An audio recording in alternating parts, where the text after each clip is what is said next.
오늘은 하나님과의 관계가 힘이다, 이런 제목으로 같이 말씀 나누려고 합니다. 많은 사람들이 두려움 혹은 불안이라는 감정들을 가지고 있습니다. 이 두려움, 불안의 문제를 해결하기 위해서 원인을 찾아야 되는데요. 그 원인을 그 당시에 일어난 사건이나 눈에 보이는 현상에서 찾는 시도들이 많습니다. 그런데요, 여러분들과 저에게 일어나는 이 두려움, 불안, 이런 감정들은 많은 부분이 사실은 관계의 문제에서 비롯됩니다. 그렇기 때문에 관계의 문제를 우리가 좀 해결한다면 이 두려움, 불안이라는 감정들도 사라질 수 있게 됩니다. 성경에서 이런 사실을 보여주는 예가 한 가지 있습니다. 이스라엘 백성들이 광야 생활을 하는데요, 자기들 생각보다 더 길어졌어요. 그래서 이 이스라엘 백성들이 금송아지를 만들고 그 금송아지에게 절을 하고 금송아지를 섬깁니다. 우상을 만든 거예요. 하나님께서 우상을 만들어 섬기는 그 이스라엘 백성들의 모습을 보시고 내가 이제 다시는 너희와 함께 가지 않을 것이다, 충격적인 선언을 하셨습니다. 여러분 한번 생각해 보세요. 그 험한 광야에서 하나님이 함께 하시지 않으면 어떻게 견디고 어떻게 승리할 수 있겠습니까? 하나님의 이 선언 때문에 이스라엘 백성들이 충격, 두려움, 불안에 빠집니다. 여러분, 하나님과의 관계가 깨지면요, 하나님과의 관계가 멀어지면 찾아오는 것이 바로 이 두려움이에요. 이스라엘 백성들 하나님과의 관계가 멀어지니까 찾아오는 것이 두려움이었어요. 여러분, 이 이스라엘 백성들의 지도자인 모세가 이 문제를 어떻게 해결했을까요? 여러분, 모세가 즉시로 회막을 만들었습니다. 회막이라는 게 뭐죠? 임시 성전이에요. 그 하나님의 충격적인 선언이 있자마자 회막을 만들어서 이스라엘 백성들에게 다 회막으로 나오라고 얘기하고요, 그 회막에서 기도하고 예배 드립니다. 하나님께서 그 예배를 보시고 다시 내가 너희와 함께 할 것이다 약속해 주셨어요. 여러분, 이것이 바로 모세가 문제를 해결한 방법입니다. 여러분, 모세가요, 단순히 눈에 보이는 우상 없애는 것으로 문제 해결한 게 아니에요. 당장의 회막을 만들고 예배를 드리며 하나님과의 관계를 가까이 하고 하나님과의 관계에 집중할 때 하나님께서 그 문제를 해결해 주셨던 겁니다.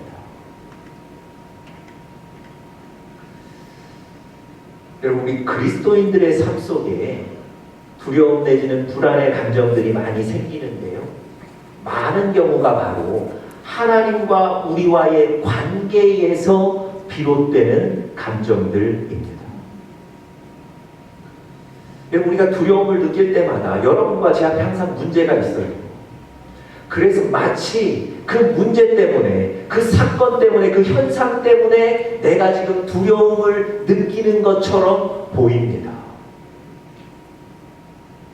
그런데 여러분, 정작 우리에게 두려움을 주는 근본 원인은 그 문제와 사건이 아니고 하나님과의 관계입니다.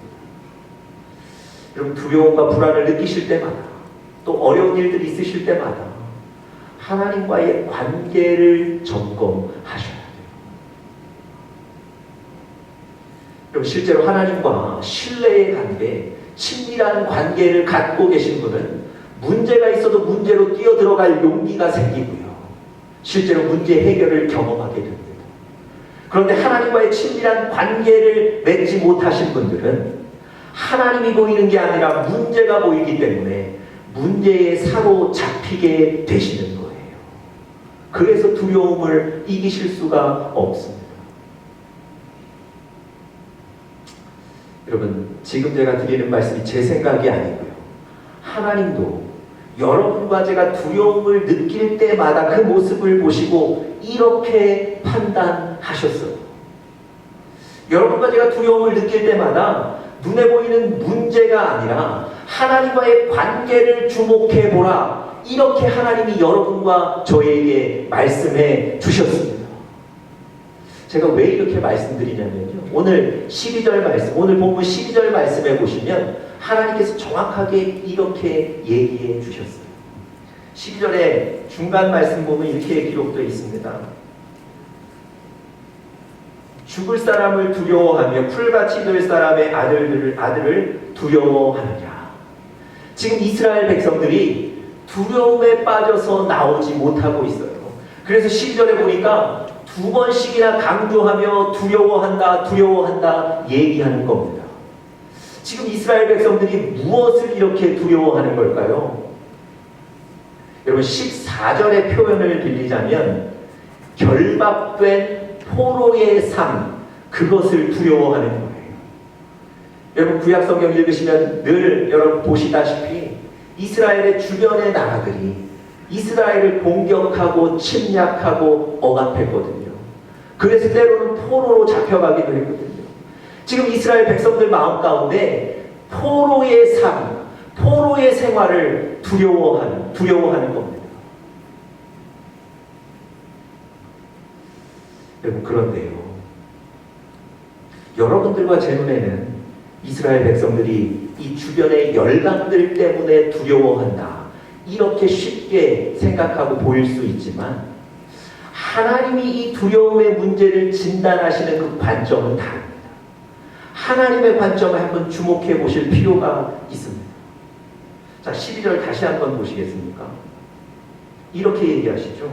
너는 어떠한 자이기에 그렇게 두려워하느냐. 여러분 하나님은요 지금 이스라엘 백성들이 느끼는 그 두려움의 문제를 원인을 진단하시는데 그 두려움을 가져다준 대상을 주목하시지 않아요. 예를 들면 이스라엘 백성들을 공격하는 그 열강들에 주목하시지 않는다는 거예요. 그 열강들이 얼마나 큰지, 지금 이 주변의 정세가 어떤지, 그 열강들이 이스라엘에게 무엇을 요구하는지 그것에 대해서 지금 설명하고 계시지 않습니다. 정작 하나님이 이 두려움의 문제를 해결하시기 위해서 관심을 가지시는 부분은 어떤 부분입니까? 너는 어떠한 자이기에, 너는 지금 어떠한 상태에 있기에, 여러분과 저의 상태에 주목하시는 거예요. 여러분 이것은 어떤 말씀이냐면 여러분과 저의 영적인 상태, 여러분과 제가 하나님과 어떤 관계를 가지고 있는지 그것을 물어보시는 거예요.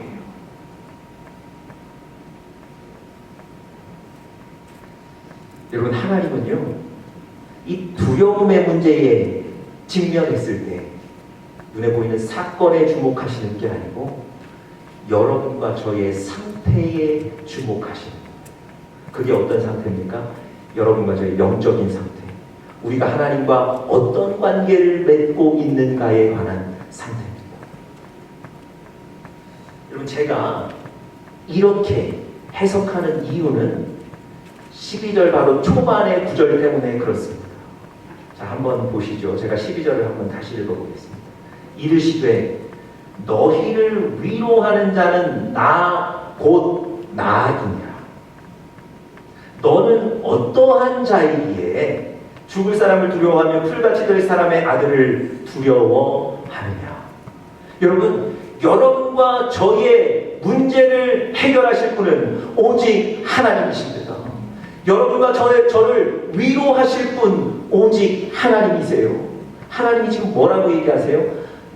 너희를 위로할 사람은 나, 오직 나라는 거예요. 그리고 그 바로 다음에 뭐라고 얘기하십니까? 너희는 어떤 자이기에 두려워하느냐. 여러분 12절 어떤 의미로 해석할 수 있습니까? 내가 너희를 구원할 자, 내가 너희를 위로할 자인데 너희는 지금 나를 바라보지 않고 나와 멀어져 있지 않냐? 그러면서 왜 그렇게 두려워하느냐? 그렇게 우리에게 말씀해 주시는 거예요. 내가 너의 해결자인데 너와 나와의 관계는 어떠하냐? 하나님이 지금 그 말씀 하시는 겁니다. 문제의 해결자인 하나님만 바라보면 될 텐데 지금 다른 것 바라보고 있다는 거예요. 그래서 두려움에서 벗어나기가 힘들다는 겁니다. 여러분, 오늘 이 예배를 통해서 하나님께서 우리에게 주시는 분명한 음성입니다. 여러분과 지금 하나님과의 관계는 어떠신가요? 여러분, 하나님과 매우 가깝게 지내고 계십니까? 여러분의 사정들을 다 알고 계신가요? 힘들고 어려운 순간마다 하나님을 붙잡고 계십니까?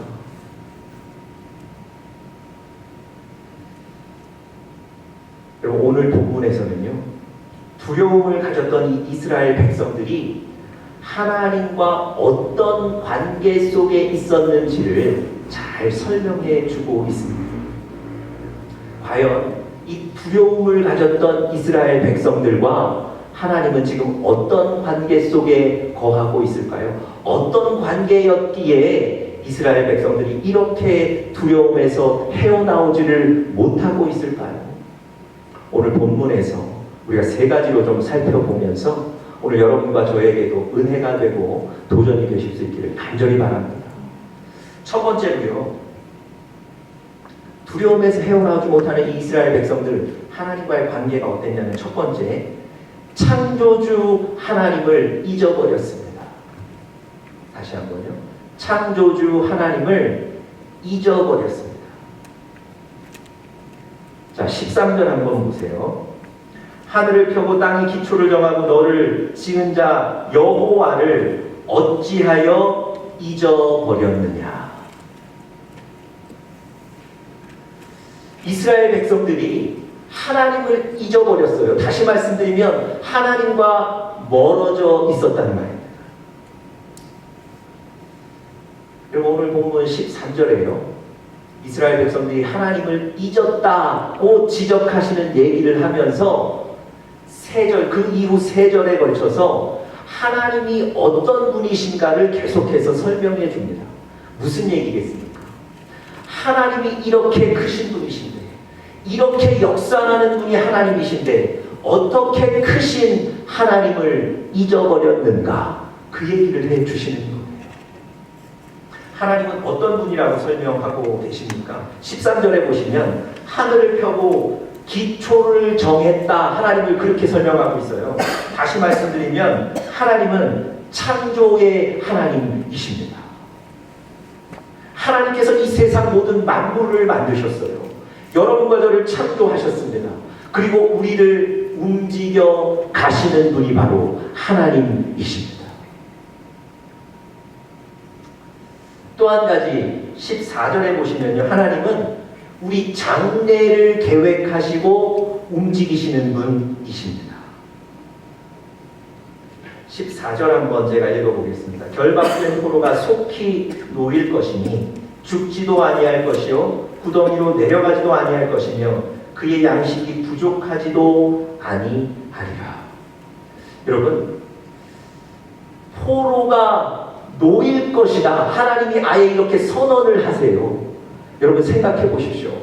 잡혀간 포로가 놓일 수 있는 가능성은 그 나라의 사정과 주변 국가의 정세들 아니겠습니까? 그런데 하나님은요, 오늘 본문에서 잡혀간 포로가 놓일 것이다, 하나님이 선언하세요. 다시 말씀드리면 하나님이 역사를 움직이시는 분이세요. 하나님이 우리의 장래에 될 일을 아시는 분이세요. 그 역사가 하나님의 손에 있다는 말입니다.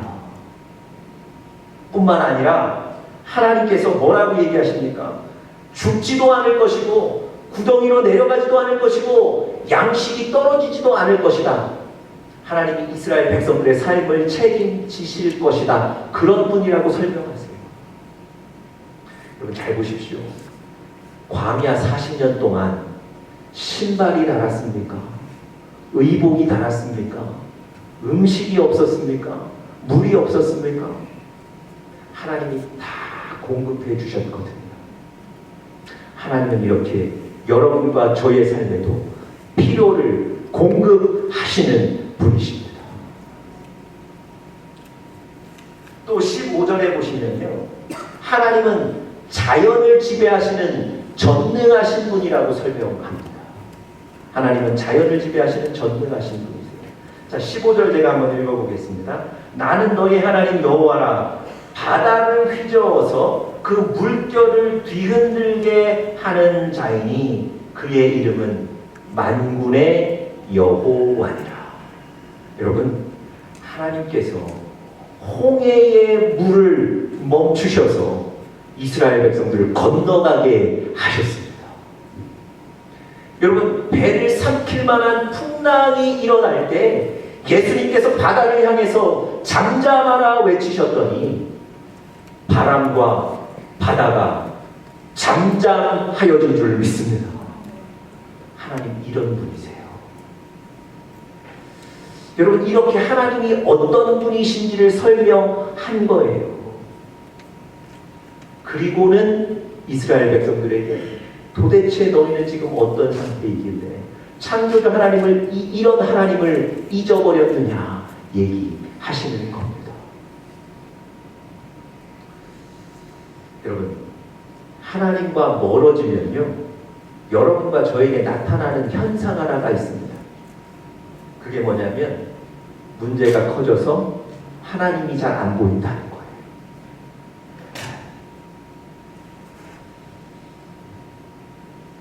여러분, 지금 여러분과 제 마음속에 어떤 두려움들, 불안들, 근심들, 걱정들이 사로잡고 있다면 우리가 혹시 하나님과 멀어져 있지 않은지 한번 점검해 보셔야 합니다. 지난주에 제가 솔로몬의 예배에 대해서 설명해 드렸습니다. 21살 그 젊은 나이에 왕이 됐기 때문에 이 왕의 입지가 불안합니다. 더군다나 다윗과 밧세바와의 온전치 않은 관계에서 태어났기 때문에 사실 왕의 자리에 오르기에는 적법한 조건도 갖추지 않았습니다.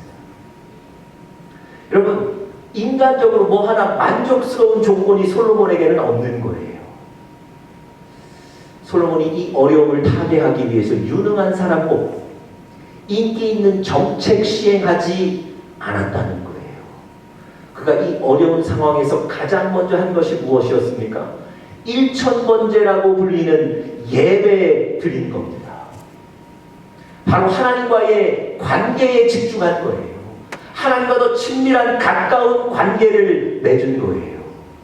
그랬을 때 하나님께서 솔로몬을 든든한 왕으로 세워주셨습니다. 여러분 잘 보세요. 하나님과의 관계에 자신 있는 사람은요, 불리한 조건들이 문제가 되지 않습니다. 이에 반해서 이 솔로몬의 이복형 아도니아는요, 솔로몬에게 왕의 자리를 뺏길까봐 자기가 먼저 스스로 왕의 자리에 올라간 사람이에요. 왕의 자리에 오르기 위해서 사실 아버지의 허락도 받지 않았습니다. 아버지의 부하들, 아버지에게 충성하던 그 신하들에게 찾아가서 설득해서 자기 편으로 만들었어요. 그리고 언제 어떻게 왕의 즉위식을 할지를 다 준비해서 즉위식을 하고 선포를 해버렸어요. 여러분 사실 이 아도니아는요, 인간적인 조건으로는 솔로몬보다 훨씬 나았던 사람입니다. 전략이 있었던 사람이에요. 그런데 하나님을 잊은 자였어요. 여러분, 이스라엘의 왕이 되기 위해서는 하나님의 제가가 있어야 되지 않습니까? 전혀 하나님께 묻지도 않고 부탁하지도 않고 하나님을 잊었던 아도니아. 그는 곧 동생 솔로몬에게 살려달라고 구걸해야 되는 그런 처지가 되었습니다. 창조주 하나님을 잊지 마시고 그 하나님과 가까이 함이 복인 줄 믿습니다. 창조주 하나님을 기억하시는 여러분들 되시기를 간절히 바랍니다. 두 번째로요, 이 두려움에서 헤어나오지 못했던 이 이스라엘 백성들, 과연 하나님과 어떤 관계였는가? 두 번째, 하나님을 자주 경험하지를 못했습니다. 하나님을 자주 경험하지를 못했습니다.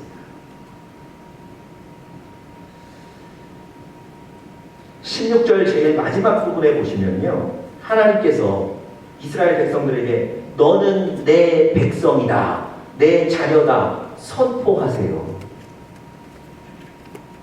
여러분, 하나님께서 이스라엘 백성들에게 너는 내 백성이고 너는 내 자녀다, 이렇게까지 선언을 하셨는데 왜 이스라엘 백성들은 그것을 인식하지 못하고 계속 두려워할까요? 하나님의 능력을, 하나님의 말씀을 경험하지를 못하기 때문에 그렇습니다. 여러분, 16절에 잘 보시면요, 하나님은 이스라엘을 내 백성이라고 선포하시기 전에 그 선포하시는 조건으로 두 가지를 항상 주신다고 얘기합니다. 16절을 보십시오. 내가 내 말을 너의 입에 두고 내 손 그늘로 너를 덮었나니. 이것이 두 가지 조건이에요. 내 백성을 삼기 위해서 하나님이 주시는 두 가지 조건. 하나는 늘 하나님의 음성을 주시는 거예요. 그리고 하나는 하나님의 날개 아래 보호해 주시고 지켜주시는 거예요. 하나님이 이스라엘 백성들에게 늘 말씀하셨을 겁니다. 뿐만 아니라 날개 아래 보호하셨을 거예요. 그런데 이스라엘 백성들은 그걸 느끼지 못하는 거예요. 그걸 인식하지 못하는 거예요. 경험하지 못했기 때문에 그렇습니다.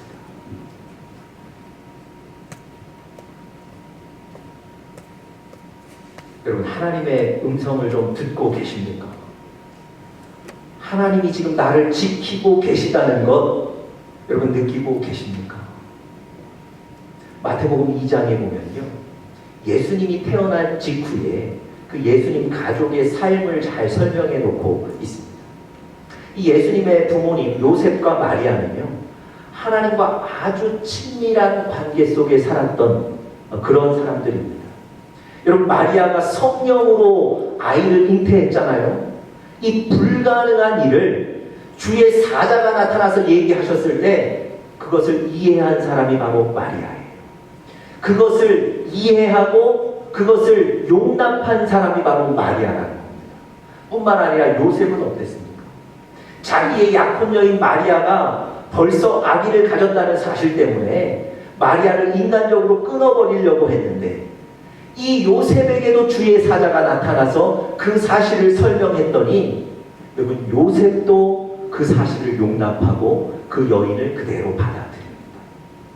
여러분, 마리아와 요셉은요, 하나님이 주시는 음성, 하나님이 주시는 말씀을 늘 듣는 사람들이에요. 그러니까 지금 자기 자신들에게 닥쳐있는 어려운 문제도 이해할 수 있게 되는 거예요. 받아들일 수 있게 되는 겁니다. 여러분, 이렇게 하나님과 가까이 있던 사람들이 베들레헴에 와서 예수님을 낳았거든요. 그런데 성령이 다시 한번 말씀하십니다.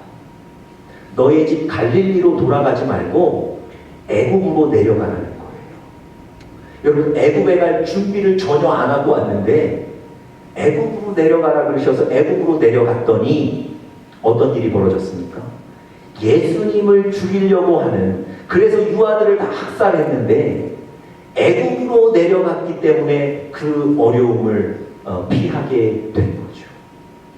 그리고 나서 다시 예수님의 가족에게 하나님이 이제는 갈릴리 집으로 올라가라고 말씀하셔서 집으로 올라가게 됩니다.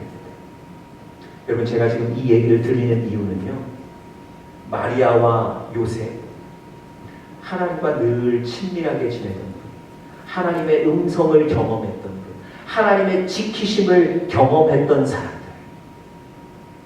그렇기 때문에 승리할 수 있었던 겁니다.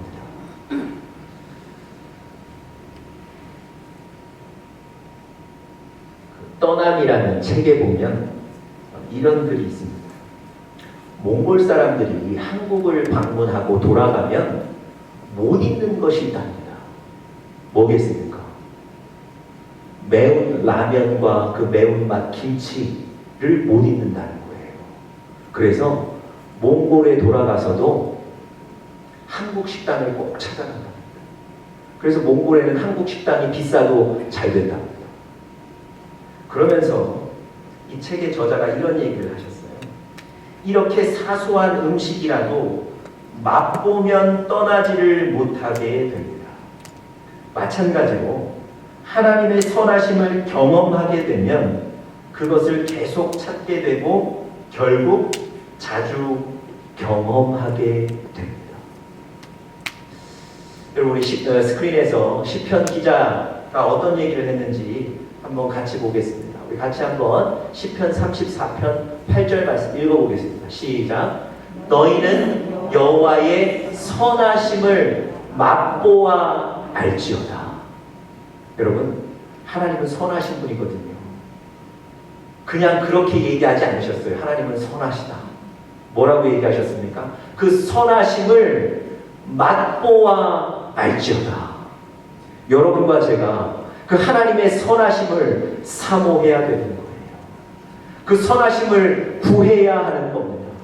날마다 경험할 때 여러분과 제가 두려움을 이기고 승리하게 될 줄 믿습니다. 마지막 세 번째로요. 두려움에서 헤어나오지 못했던 이스라엘 백성들과 하나님과의 어떤 관계가 있었는가? 세 번째, 하나님보다 사람을 더욱 의지했습니다. 하나님보다 사람을 더욱 의지했습니다.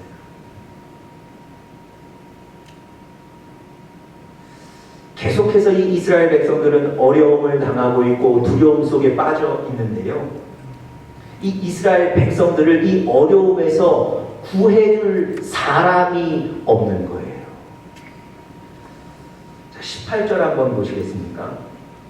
네가 낳은 모든 아들 중에 너를 인도할 자가 없고 네가 양육한 모든 아들 중에 그 손으로 너를 이끌 자도 없다. 무슨 얘기입니까? 사람들 중에 이 이스라엘 백성들을 지금 이 어려움 가운데 건질 만한 그런 사람이 없다는 거예요. 20절에도 한번 보세요. 내 아들들이 곤비하여 그물에 걸린 영양같이 온거리 모퉁이에 누웠다. 무슨 얘기입니까? 지금 힘써서 나라와 가족을 구해야 될 그 아들들이, 그 백성들이 마치 그물에 걸린 영양, 그래서 쓰러져 있는 영양들과 같이 되었다는 거예요. 여러분, 하나님께서 이 얘기를 왜 하셨을까요? 이스라엘 백성들이 사실 이 어려운 가운데도 사람을 의지했던 것 같습니다. 이 두려움과 이 고난 가운데도 계속해서 사람을 붙잡았던 것 같아요. 하나님 그들에게 뭐라고 얘기하십니까? 네가 낳은 아들들 중에 지금 이 수많은 사람들 가운데 너희들 문제를 해결할 사람이 없다는 거예요. 마치 그물에 걸린 영양처럼 다 쓰러져 있다는 거예요. 여러분, 바벨론의 포로로 잡혀갈 때도요, 그 어려운 상황 속에서도 이스라엘 백성들은 사람 붙잡았거든요. 애굽을 의지했습니다. 그래서 어떻게 됐나요? 애굽 때문에 이겼습니까? 아니요. 애굽으로 도망간 그들, 애굽에까지도 하나님의 징계가 미쳤던 거예요.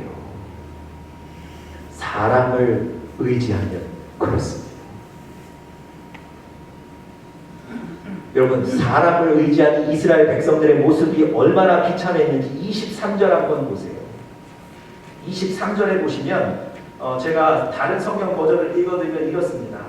대적들이 엎드려라, 우리가 딛고 지나가겠다. 그러면 너는 그들이 넘어가도록 등을 땅에 대었다. 무슨 얘기입니까? 대적들이 위협하는데 아무 소리도 못하고 엎드러졌다는 거예요. 이렇게 비참하고 어려운 상황까지 갔다는 겁니다. 그런데 하나님은 이 어려운 가운데 어떻게 해결할 수 있는지 해결책을 22절에 제시하십니다. 22절 한번 보세요. 22절 첫 부분 이렇습니다. 너의 주 여호와 그의 백성의 억울함을 풀어주시는 너의 하나님이. 여러분, 억울함을 풀어주시고 억울함을 해결하시는 분은 누구시라고요? 하나님이시라는 거예요. 하나님이 지금 이 얘기하시는 거예요. 이스라엘 백성들이 사람 의지하고 사람 바라보며 하나님과 멀어져 있거든요. 하나님께서 그들에게 사람 바라보지 말고 의지하지 말고 하나님 나를 붙잡으라고 말씀하십니다. 여러분, 우리가 승리할 길은 바로 이거예요. 하나님 의지하시고 하나님 붙잡으시는 여러분들 되시기를 간절히 축복합니다. 예레미야가 열심히 사역했는데 결과가 자기 뜻대로 안 됐어요. 이스라엘 백성들은 여전히 고통당하고 이스라엘 백성들은 여전히 깨닫지 못하고 돌아오지 못해요. 노력했는데 잘 안 되는 거예요. 그때 안타까운 마음으로 하나님께 이렇게 기도합니다. 예레미야 애가 3장 57절 58절 말씀인데 우리 같이 한번 읽어보겠습니다. 시작. 내가 주께 아뢰날에 주께서 내게 가까이 하여 가라사대 두려워 말라 하셨나이다. 주여 주께서 내 심령의 원통을 펴셨고 내 생명을 속하셨나이다. 자기의 노력으로 안 된다는 걸 깨닫는 거예요. 그제서야 뭐라고 고백합니까? 주님께 아뢰고 내가 주께 가까이 할 때 주님께서 나의 원통의 문제를 해결해 주실 것입니다. 고백하는 거예요. 여러분, 사람이 아니라 하나님 바라보고 하나님 의지하시는 여러분 되시기를 간절히 축복합니다. 내 뜻대로 잘 되지 않을 때에도 여전히 하나님을 의지하셔야 됩니다. 여러분, 제가 지금 세 가지 이스라엘 백성들이 하나님과 멀어져 있는 모습 세 가지를 설명드렸어요. 하나님과 가까이 하시고 하나님과의 관계를 회복하셔서 하나님의 복을 얻으시는 여러분들 되시기를 간절히 축복합니다. 운전하실 때요, 갑자기 어디선가 나타난 경찰차를 보시면 매우 긴장하시고 두려워하십시오. 그래서 갑자기 브레이크를 밟기도 하시고 안전벨트 잘 매고 있는데도 다시 안전벨트 맸는지 확인도 하시고 절대 차선 변경하지 않으시고 추월도 하지 않으시고 그 차선 그대로 유지해서 달리시죠. 일종의 경찰을 보면 여러분과 제가 느끼는 긴장과 두려움. 그런데요, 어떤 경우에 어떤 경찰들을 보면 전혀 그런 두려움이 없습니다. 제가 이곳에 이사 오기 전에 동부에 살 때 저희 바로 옆집에 경찰 가족이 살았어요. 저희 집 앞에는 늘 경찰차가 한 대가 서 있었습니다. 그리고 늘 경찰 제복을 입으신 그분을 늘 거의 매일처럼 만났어요. 그런데 이분은요, 제복을 입고 나타나도 경찰차를 봐도 제가 전혀 긴장하거나 두려워하지 않습니다. 왜 그럴까요? 이분하고 저하고 맺고 있는 관계가 있거든요. 여러분, 이분들에게 아주 맛있는 특별한 음식이 있으면 저희 집에 가지고 오더라고요. 이 집의 아이가 저희 집에 와서 밥도 먹고요, 하룻밤 잠도 자고 갑니다. 그럴 정도로 깊은 관계가 맺어져 있는 거예요. 여러분, 그 관계 때문에 두려움이나 무서움이 없는 거예요. 여러분, 하나님과 깊은 관계를 맺으셔야 합니다. 하나님과 가까이 계셔야 합니다. 그것이 복입니다. 그런 여러분들 되시기를 간절히 축복합니다.